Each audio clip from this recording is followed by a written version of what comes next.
Fagner, como é que você lidou com um pênalti perdido contra o Flamengo na final da Copa do Brasil? Nos seus pés, o Corinthians poderia ter saído campeão do Maracanã em uma temporada com tantas dificuldades, até as que a gente não sabe, que certamente vocês guardam com vocês. Contra esse Flamengo, o Corinthians voltando a brigar por um título importante depois de algum tempo. Como é que você lidou com esse momento?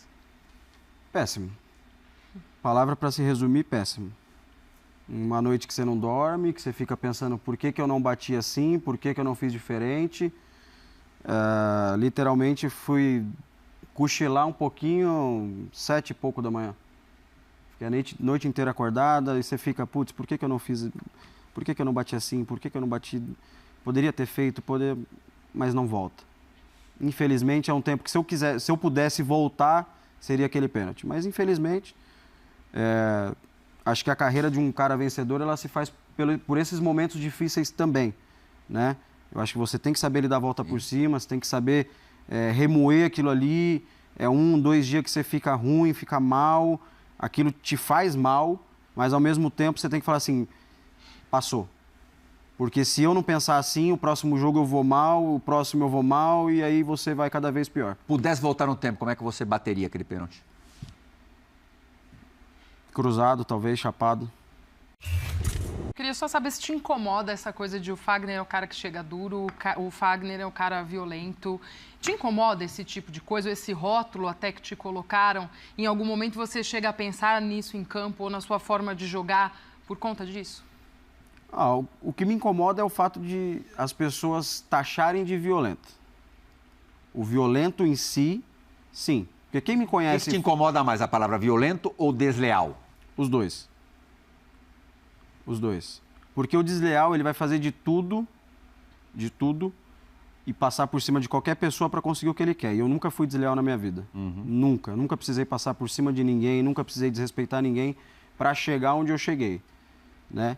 E o maldoso é a mesma coisa. Então, assim, eu acho que o futebol em si, ele exige um contato físico. Ele te exige. Eu sou um cara que tem 1,68 m. Como que eu vou marcar um cara de 1,90 m? Dá licença, por favor. Posso pegar a bola? Eu não ia ter chegado onde eu cheguei. Eu não ia ter conquistado as coisas que eu conquistei pedindo licença.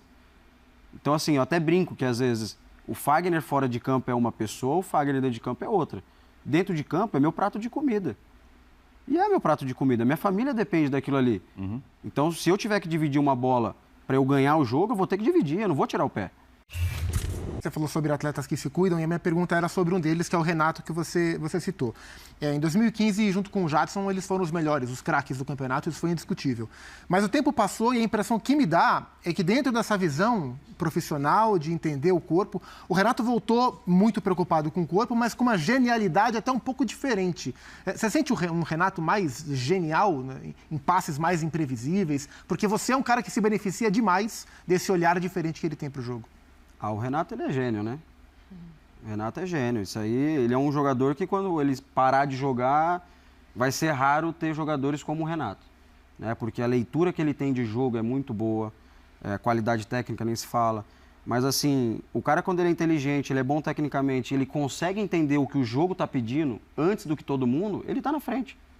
E é o que o Renato faz. Ele consegue entender muito antes aquilo que o jogo está pedindo. Então, para um cara que é bom tecnicamente... Mas imagino que você tenha isso também, não?